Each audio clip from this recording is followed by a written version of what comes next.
How's it going, everybody? We're back with another podcast.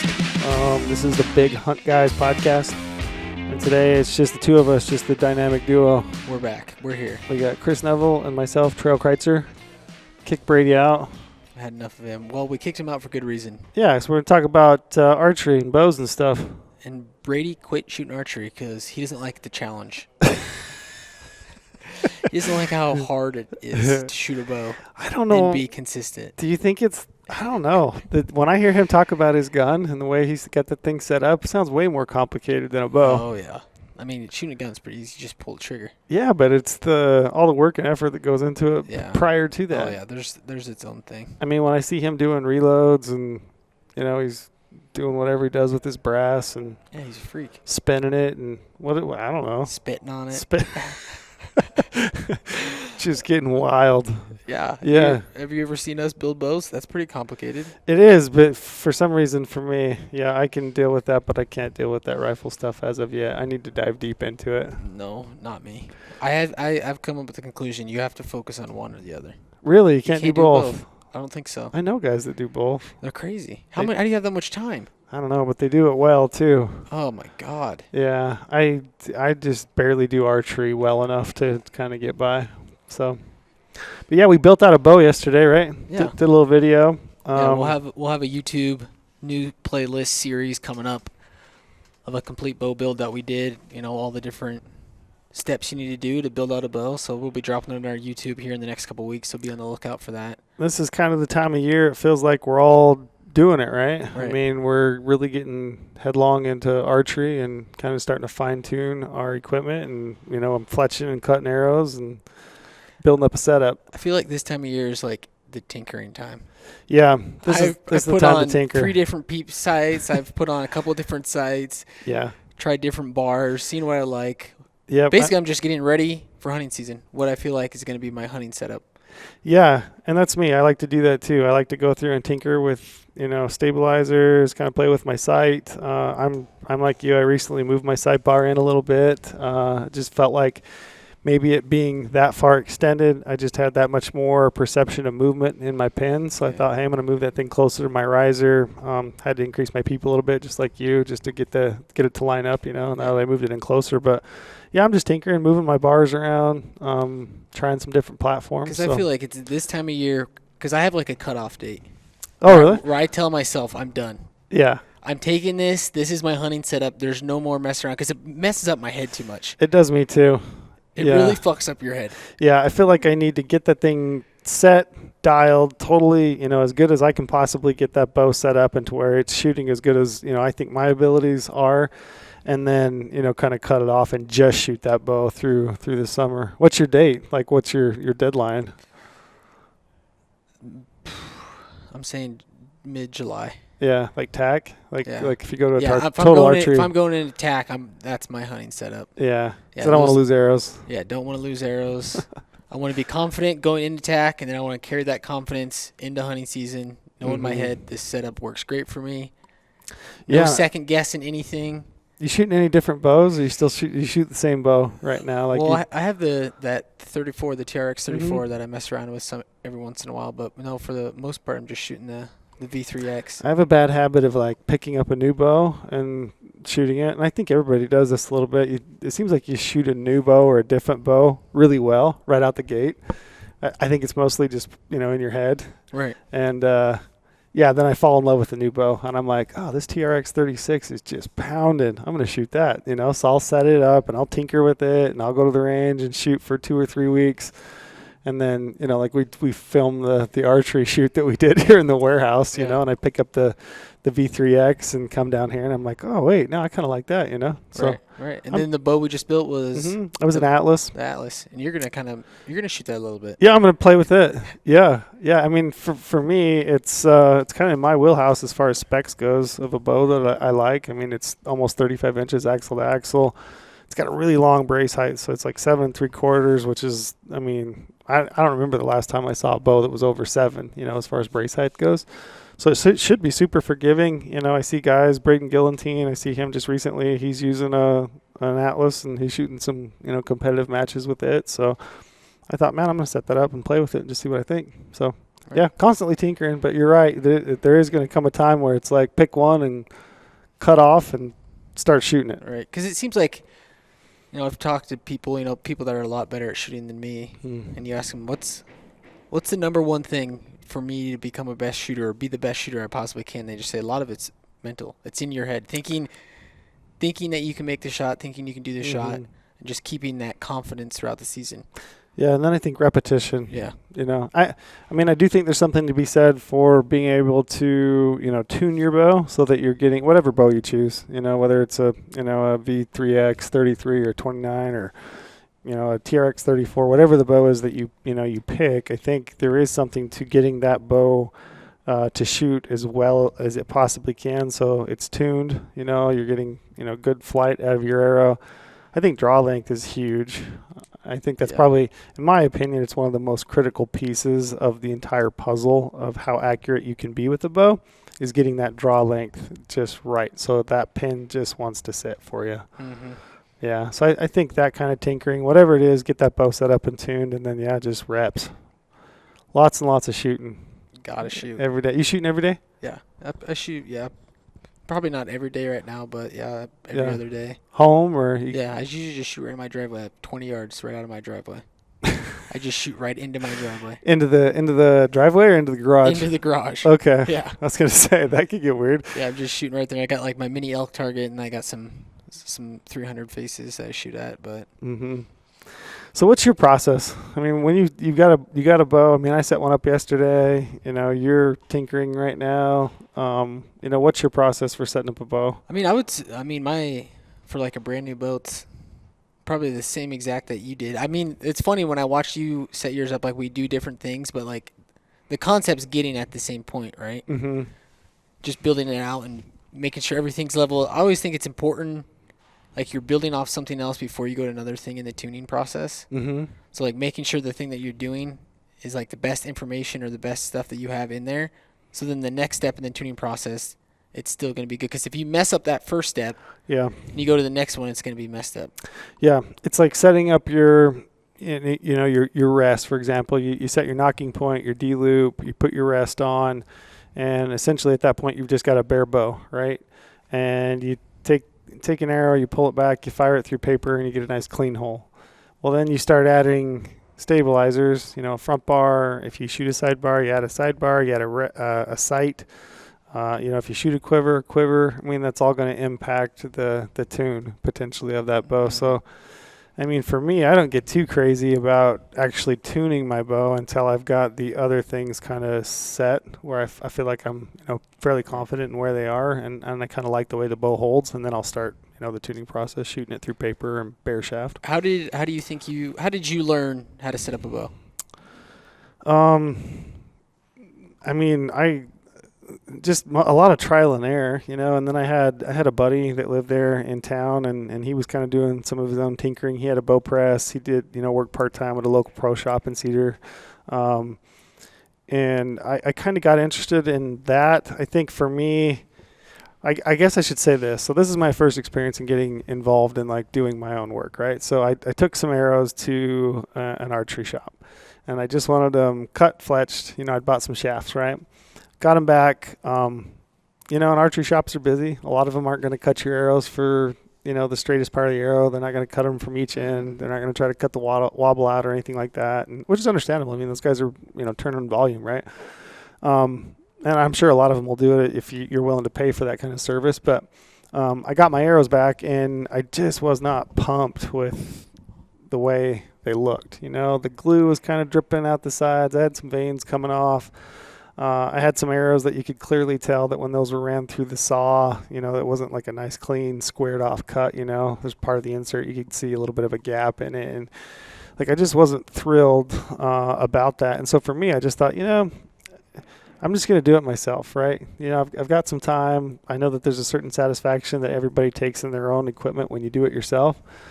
So I guess that was my first step, was just starting to build arrows. So bought a fletching jig. I think I got one for Christmas, actually. Asked one for Christmas. It's been probably 20 years ago, but got a jig for Christmas. I got an arrow saw. I kind of started to piece together my tools as I went. I probably bought a press maybe 10, 12 years ago.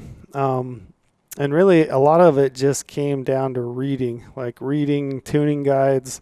Back in the day, Archery Talk's Right. still huge, but I spent just an absolute shit ton of time on Archery Talk, just reading.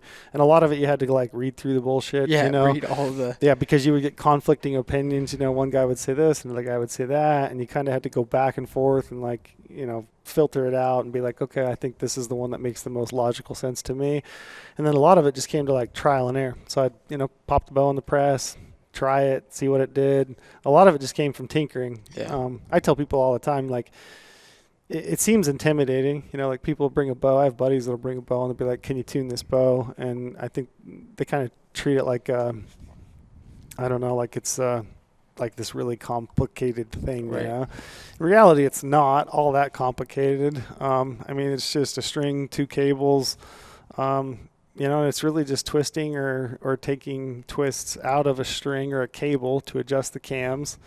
Really the things you're concerned about are, cam timing, and just arrow flight. And once you get that kind of dialed and figured out what taking a twist out of a cable does to this cam and what it does to your paper, your tear, in your tuning process, it all just kind of comes second nature. And I think the best way to do that is just to not fear the process. I would say even if you have like an inkling that you're going to want to get involved in archery or bow hunting for a long time, just dive in headlong, buy the press, Right.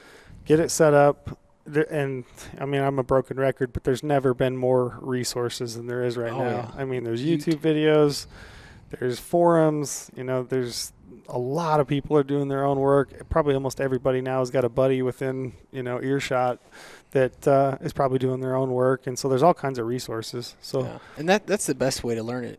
Yeah. Is to actually do it, mess it up a couple times, figure out what you messed up. Because then that pushes you to do more research and to figure out the right way to do it so then you don't mess it up again.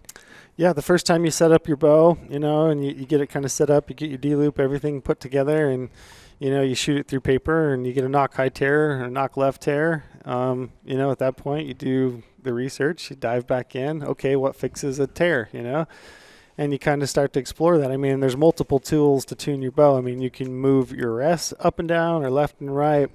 You can move, your cams. You can adjust a cam timing to get that difference. You can also move the cams left or right. That's going to have some impact on your arrow flight. They all kind of work in conjunction, And there's not like, I used to think it was like, oh, there's one right answer. Like it has to be this. And I know it's not necessarily the case, Yeah. Like with the new Matthews bow and their top hat system, you can set your rest at 13/16. That bow yesterday, we used a Hamsky Epsilon rest. Comes from factory shipped at 13/16. I can throw that on my bow and, set it up, shoot it through paper, see what the hole looks like. And, if I have a slight left tear, I don't have to move my rest. I can move the cams, I can tune that out with a cam if I want to at this point, or I could move the rest, but there's multiple options. The end all goal is proper arrow flight. Yeah. Right. Yeah. So, and it saves you a lot of time doing all this yourself instead of driving to your shop, taking it to your shop. Sometimes they're not going to be able to get it that day. For a week, 2 weeks. You're going to wait a week or two, get your bow back, then you're shooting it again. Yeah, and nothing against your local pro shops. I'm fully in support of those guys and what they do. I would say almost all of them do a phenomenal job. If you're time sensitive, you just don't have the time, you don't have like the conviction, Right. then still go to your pro shop. But I would say like if archery is something that like is getting into your system, and it's something that you foresee that you're going to want to do. If you're a guy that really likes to shoot his bow, I like to shoot mine every day. I like to bow hunt, but to be, totally honest, I just like shooting a bow. Mm-hmm. I like to shoot every day. It's like, if I get off work at 5:30 or 6, my hour to go up to the range and just shoot 50 arrows, it's like heaven. It's like that time I can kind of decompress. Right. I don't have to think about work or family or anything else. I can just like focus on shooting arrows and like, I've said it before, but like there's nothing like anchoring in, everything feels perfect. The pin's sitting there where you want it to hit, the shot breaks, and just like watching the arc of the arrow, you get perfect follow through. And like when that hits dead X, like there's nothing that satisfying. No, it's the best. It's the best feeling. It's like meditation. We've talked about that before. Like just going to shoot your bow. Yeah. It's like a form of meditation. Nobody talking to you. And you're just focusing on aiming. Yeah, it's the best feeling. I mean, I don't know how to describe it. I mean, I know other people feel it because I've heard other people talk about it, but I know for a fact that it's, it's real. Mm-hmm. Sweet. Now what do you want to talk about? What are you working on right now? With my bow? Yeah, shooting. Let's say shooting technique wise. What do you focusing on? What do you go into the range like? All right, I'm gonna fix this. I'm not really quite there yet as far as like working on individual, portions of my shot. I'm still kind of in that tinkering phase, if I'm totally honest. I would say most of the work that I'm doing right now is like in the evenings. I'm monkeying with my sight. I'm still kind of messing with that to see what I like. I'm working with mostly right now stabilizers. So I'm trying different weights. Yeah, lengths. So I've gone from a 10-inch front bar with a 12-inch back bar just to see what that feels like. I've gone to a 12 and a 10 and a 15 and a 12 and a 15 and a 10 now. And I'm adjusting weight, so I've gone from like 3 to 5 ounces on the front to anywhere from like 9 to 10 or 11 on the back.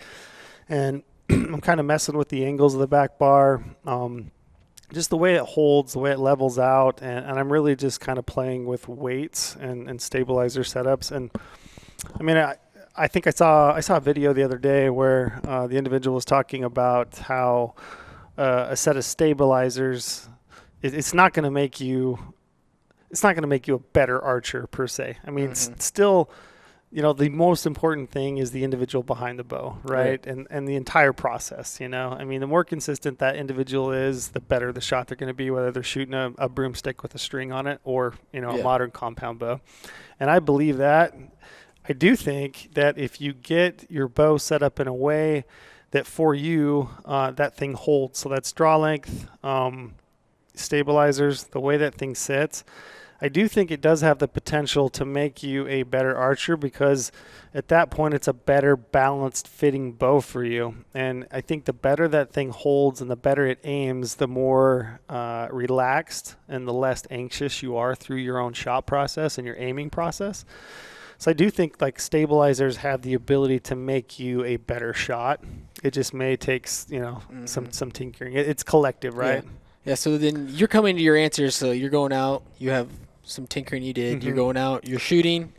If you really liked how you shot, you're like, all right. I like that. I'm going to stick with something I did here. I'm going to keep that. If you go out, kind of shot like shit, you're like, all right, we're going to keep tinkering until we hit that. And I don't change things like rapidly. I might shoot 2 or 3 days. And typically for me, like if I go up to my archery range in the evening at like 6, kind of my round, the thing that I like to do is I shoot the lower portion of our range, which is 14 targets, vary distance, anything from 20 to 65, and then, in between yardages.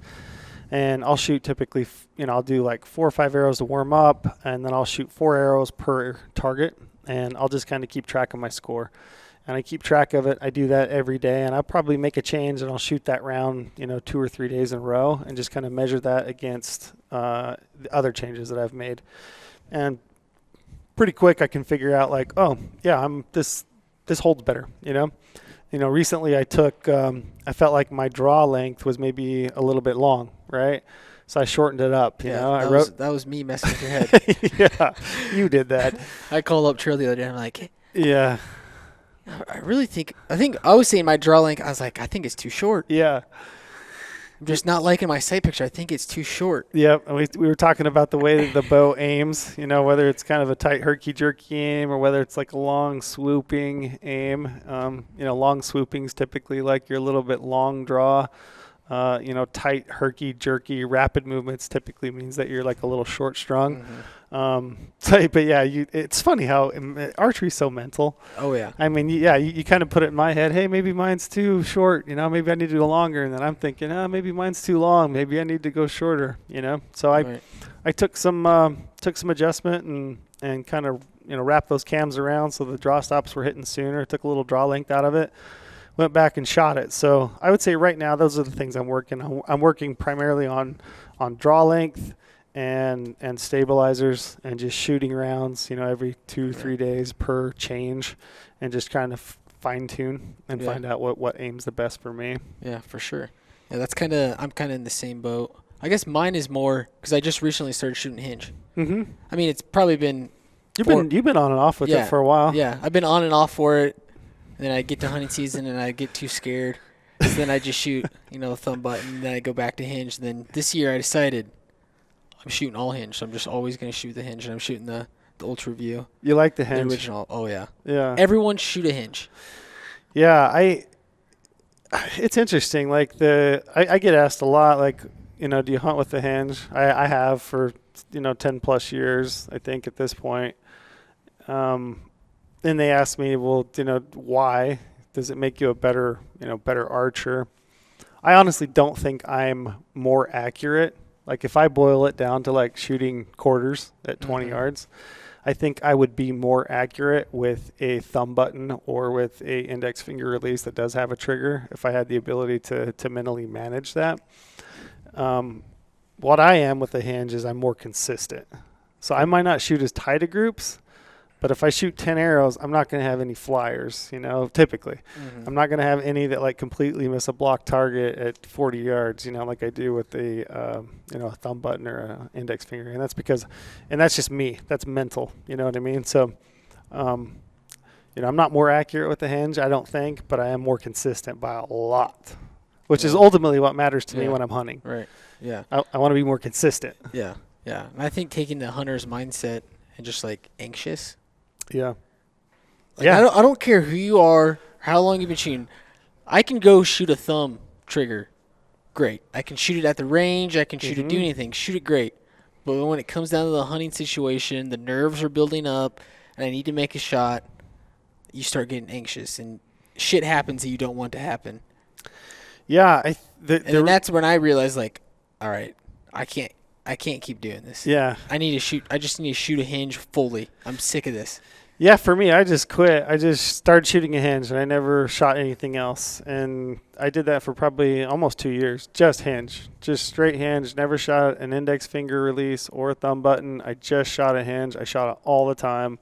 Every once in a while, I'd have a flyer. Like I'd go to pull back, and I'd be kind of amped up, and I'd, sail one out. But like it took a long time to get like really consistent to where I knew exactly how that felt, and I felt totally in control. But after that, I mean, it really did free me up. Like it freed up my mind. I felt less anxious. I just felt more consistent. Right. I'll be interested for you. I mean, if you're going to hunt with this year? Yeah. So I'll be interested to hear from you, like your first experience of like shooting an animal with a Hinge. Shit. I hope I don't fucking hit my face when I pull back. I don't think you will. I think you're going to have the opposite experience. I think what's going to happen is you're going to come to full draw because you've done it thousands and thousands of times. And you're going to come to full draw, anchor in, and the pin's going to sit there where you want to shoot. And I promise you're just going to be going, no, shoot right now. We've had those moments. Mm-hmm. Like you think that animal's not going to stand there. He's going to move, like I have to shoot right this second, And I think that's the worst possible thing that you can do. Oh, buddy boy. Is it ever? Yeah, that is a rough feeling. Yeah, rushing it, I think, is the main reasons that people miss. I think they get it in their head that, like, right now is the moment. I have to get that arrow out right now. Well, a lot of the times you have to take in consideration that, like, you think things are happening so fast. Yeah. And, like, you always think you have less time than you do. It's way slower than what it seems. Mm-hmm. Like, you're like, oh, my God, it's going so fast. Like, I need to do it now. And it's like, no, you have so much more time than you actually think in those situations. Yeah. You put so much effort into it, and you want that moment so badly that I think you just are – everything's running in the red. Like, you just want to get rid of that arrow. You want the animal dead. You want to, have that moment with it. And I think it's not the best way.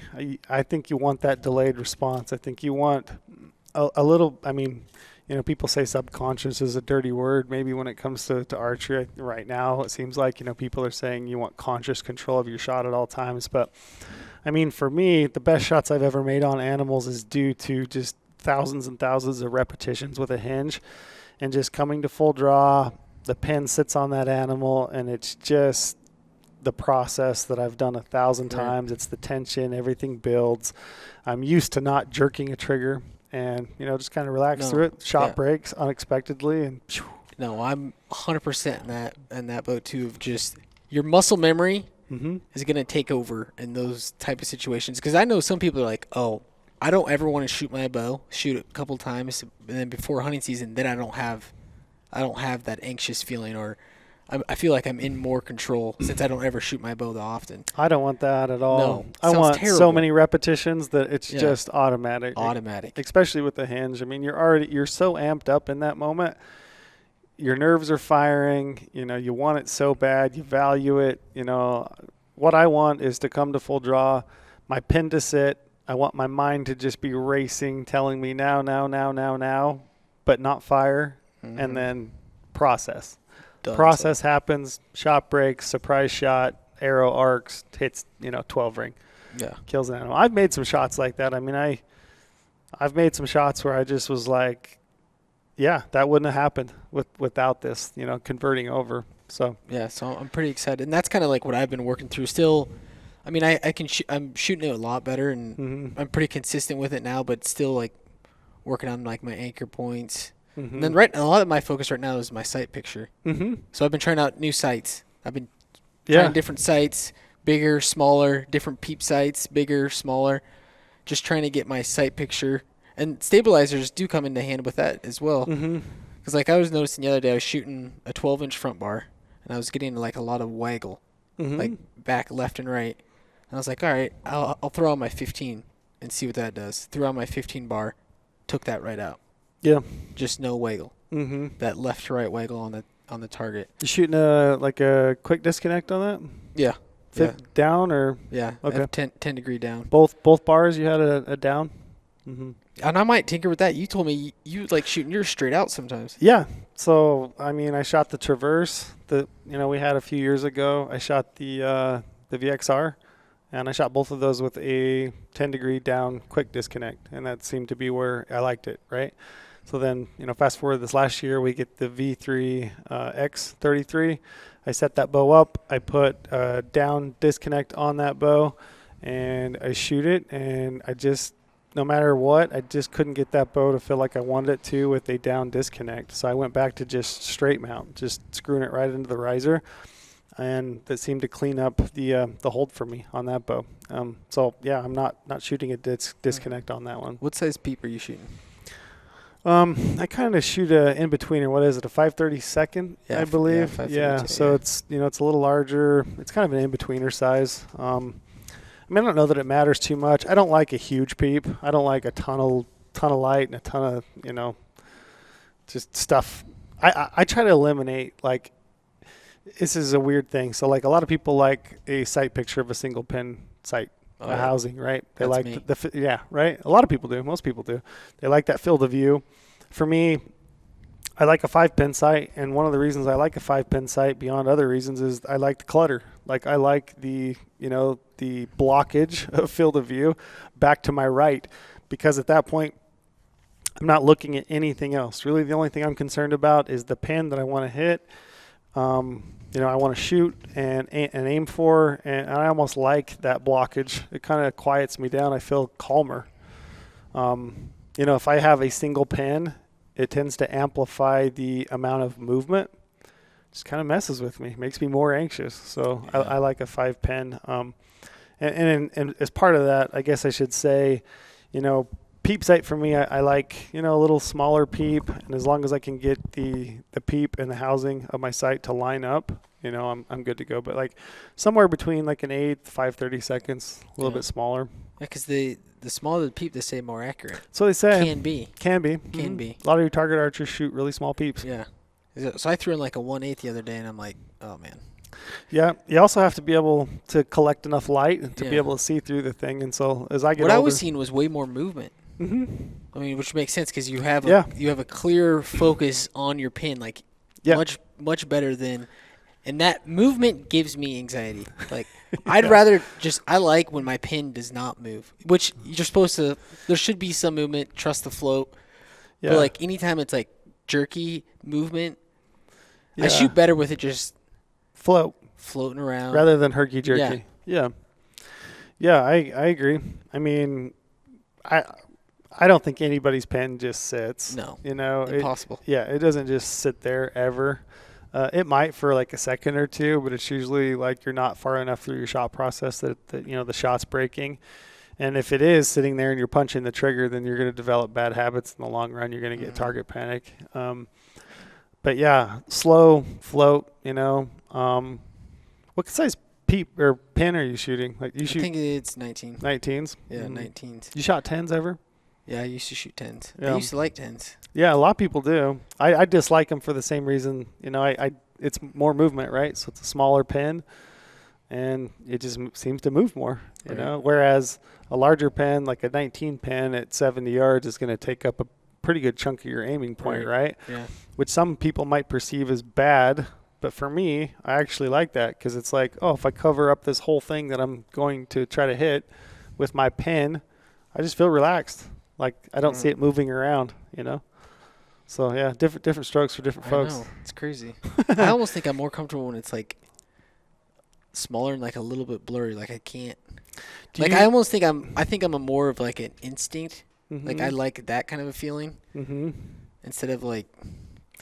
Do you shoot? So let me ask you: when you're aiming, do you focus on your pin? Do you focus on your point of impact? Point of impact. Your pin kind of blur out. Yeah. That's how I do it too. I prefer, and sometimes it's too bright and it freaks me out. Pin. And it's like I see it just moving all over. Yeah. I don't like that. It's really funny. Sometimes I'll go up to the range and I'll shoot. I'm left eye dominant. Like my right eye is my worst eye of my two eyes, but I shoot right-handed. So I do have to kind of squint my left eye and kind of try to focus through my right. And it's funny is like I'll go up and I'll shoot around and I'll think, oh, I didn't shoot that great today, you know. Next day I'll go up and I'll start shooting, and maybe I'm not shooting that great that day either. And a lot of the times I'll start thinking about what I'm doing, and a lot of the time what I've done is kind of shifted my focus back to the pin versus just solely focusing on my point of impact. It's funny how many times I'll hit center when I'm just staring at the center. And your pin's like. And I don't even know if my pin, you know, I'm aware of my pin and I think it's close, you know, but I'm not thinking or focusing on my pin. I'm always amazed by that. And I notice that, like, if I go back to that, if I just go back to focusing on my point of impact, don't worry so much about my pin, man, my groups tighten right up. So, yeah, I'm always struggling with that, though. That's like something I'm always working on.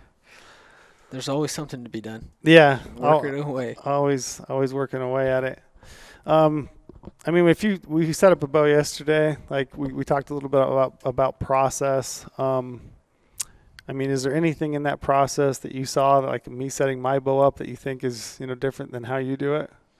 The D-loop. D-loop. That was a good trick. Yeah. Pulling out I mean, I guess it's not like setting it up, but it's a trick that you have. So you pull he has his D-loop cord, and he pulls out the middle of the D-loop cord, so then the cord is more flexible, doing less torque on the string. Yeah, and I like that number 23 cord. It's a little bit smaller. It's a little bit more flexible anyway than like a 24 cord. And yeah, you pull that core out of the D-loop, and it makes it a lot more flexible. And I've never had any issues with like wear and tear. I've never had D-loops like wear out or break or anything like that. And I do think it's like the little things in archery that I think add up, right? So, I mean, is that like a huge thing that's going to add major accuracy to me? I don't think so. But I think it's a little thing that may reduce the torque in the string because there's more flexibility in that D-loop. Right. Yeah. Yeah, and I would say your process, I'd I'd level my bow completely first.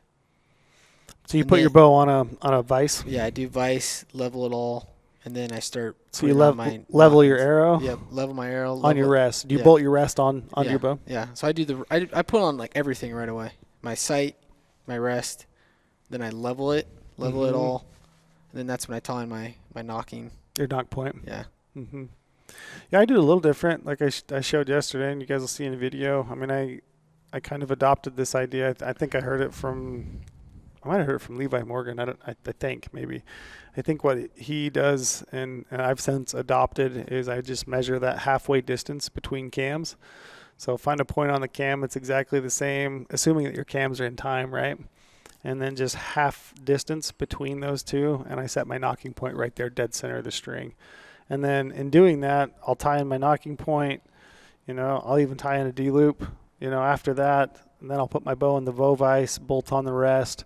and set my rest to where that arrow is 90 degrees from the knocking point, and I would say, 10 out of 10 times on a Matthews bow.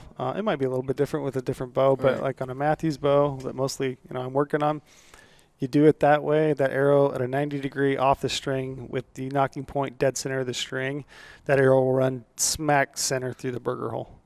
And in doing that, you set your rest at 13/16 and then maybe use your top hats to tune left or right. I would say I've had almost, I can usually Right. tune a bow within 3 arrows. Yeah. Yeah. Yeah, and it seems. I mean, we might have like a little bit different like way we do it, but like the end result Is the same. is usually the same. Like we're getting to the same point. We're just taking different paths to Yeah. get in there. Yep. But it's usually. I mean, it's probably the same for everyone. Has a little bit different ways of doing all their stuff. Yeah, I don't think any of it's wrong or right. Do you know what I mean? I think if it works, it's like you said, the end goal is ultimately to get an arrow that flies true out of the bow. Right. And whether you put it in a bow vise and bolt everything on it and then set your knocking point, after, and then, level your bow or your arrow to the string and it shoots fine. I mean, great. You can tune anything out, right? Yeah, you really can. I mean, you know what I mean? Like if you're like super particular on your knocking point, Mm-hmm. I mean, you can tune that out. If it's, Yeah. if it's not awful, but if it's a little off, like you can tune that out by moving your rest. You can move your rests. You can Right. add or take a twist out of a cable. Yeah, and then all that matters is that bow or the arrow leaving your string is straight, Mm-hmm. right through the paper bullet hole. What's your tuning process? So let's say we've got our bow set up and you've got your accessories on it and you're ready to start tuning that thing. What do you do? Like I already have like D-loop, everything. on. Everything's on it. I You just shoot through paper. shoot through paper. Yeah, so I'll have a bare shaft and then a fletch. So you shoot both. I'll shoot the bare shaft first. Okay. See how that one is, and if that's a bullet hole, then I know I'm sitting pretty. How far? Oh, close 5 feet. 5 feet? Yeah, 6 I'm feet? close, Something yeah. like that? Yeah. Do you close. back up and shoot multiple distances don't through d- paper? No. No. I've tried it. I mean, a lot of that I feel is like me. Mhm. Sometimes like, I Yeah. bad hold on it, and Mm-hmm.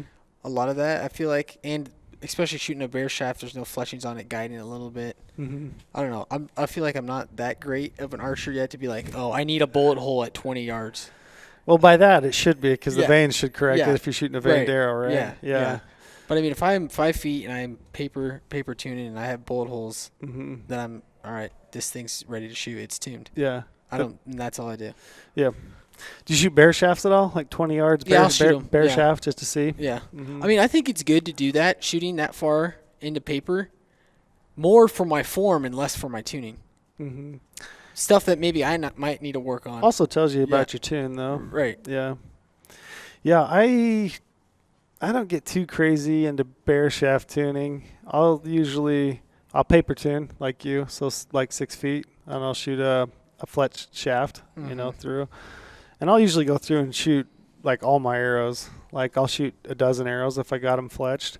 I'll shoot them through paper, and I usually do that just to check each arrow because maybe you need to knock tune your arrow a little bit, But I'm like you. After I get a bullet hole through paper, I might take a bare shaft and step back to 20 yards and shoot it just to see if my impact point impacts with my fletched veins. And if that's the case, I feel pretty dang good about it. But really, like I mostly rely on paper tuning and broadheads. Yeah. Yeah, so like if I get a good clean paper tune and I feel really good about that, I'll probably go out and shoot the bow, just see how it shoots, shoot groups at the range. And then, within a week, 2 weeks, after I kind of really got it dialed to where I want it, I'm going to start throwing, targets up at 60, 80 yards, and I'm going to start shooting fixed blade broadheads at them because that's ultimately what's going to tell you what your tune is. So that's what I do. I really rely on paper tune and broadhead. Oh, yeah. Mm-hmm. Hope for the broadhead fly straight. That's it, man. That's the That's the whole all that goal, matters. right? That's all that matters. Is Yeah. those suckers fly straight. Yeah. And then a lot of times that's too just, once you get the paper tune, you're going out to shoot, and you might have a couple flyers. Just give it a little twist. Yeah, a little knock tune. Just a little twist. You'd be surprised how much that can do. Mm-hmm. Yeah, you just got to find that consistent spine of the arrow that wants the way it likes to be shot, and it shoots along with the rest of your arrows. That's why I fletch all my arrows with the same color veins typically.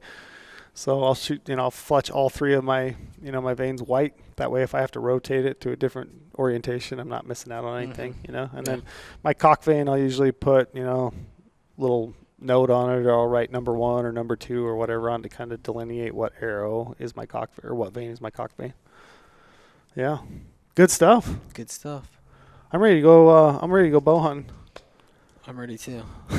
I gotta figure out what peep size I'm gonna do and what Yeah. sight I'm gonna shoot. I actually want to shoot a 3-pin this year. Do you?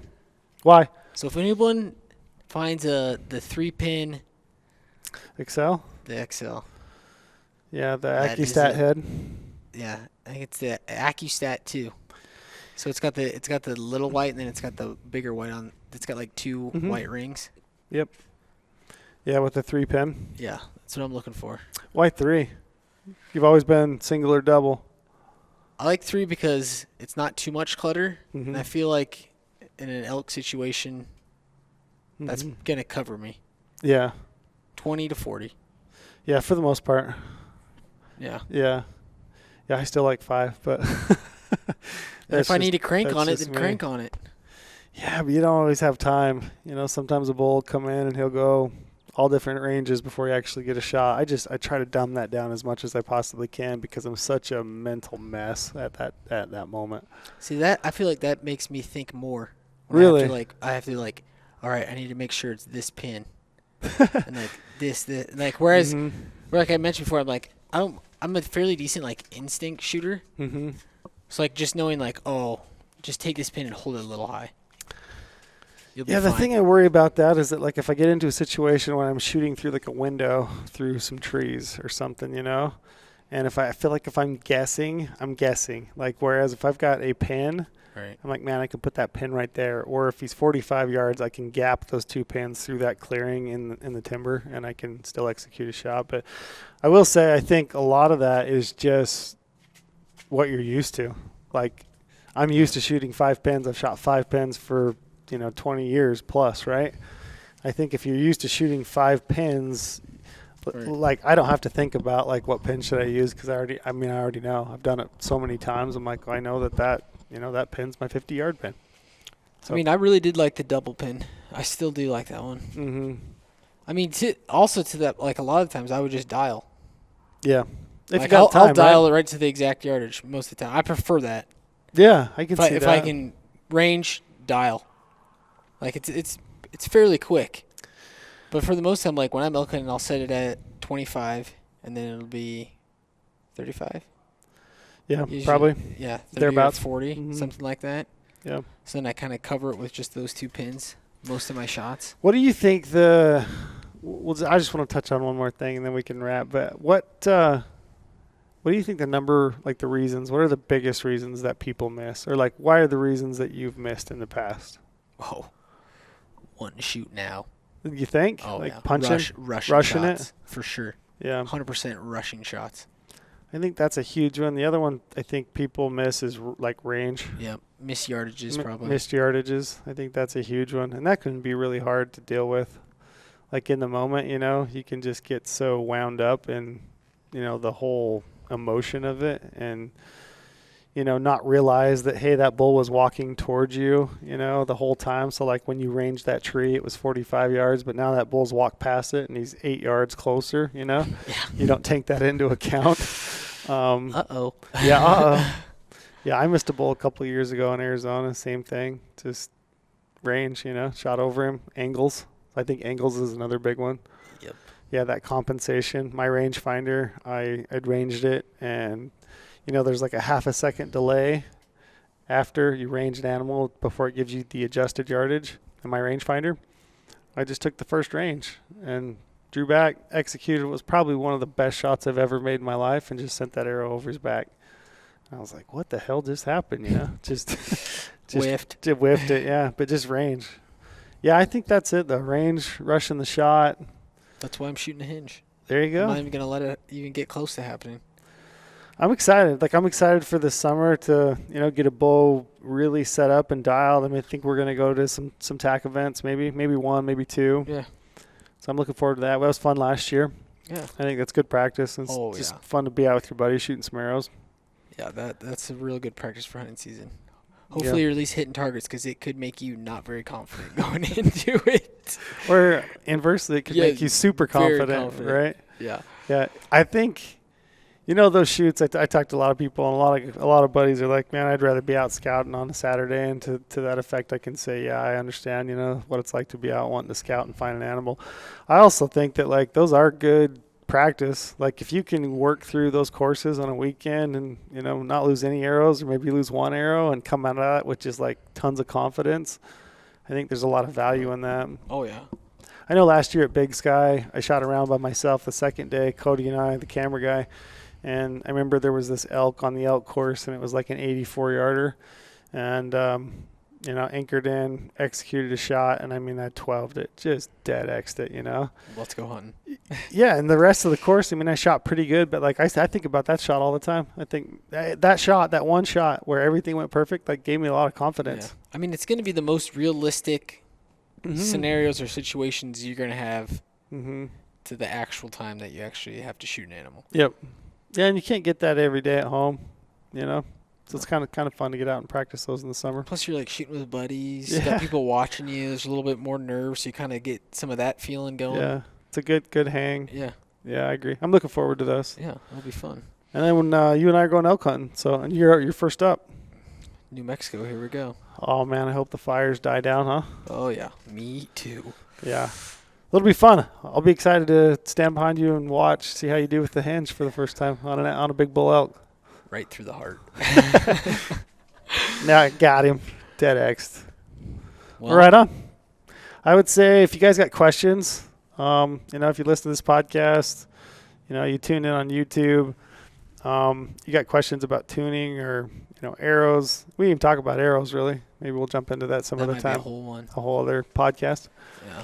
But yeah, if you got questions, drop them in the comments below. I've been tinkering, like I said, for a lot of years. Be happy to answer any questions that I can, offer you my opinion. Appreciate you listening. Yeah.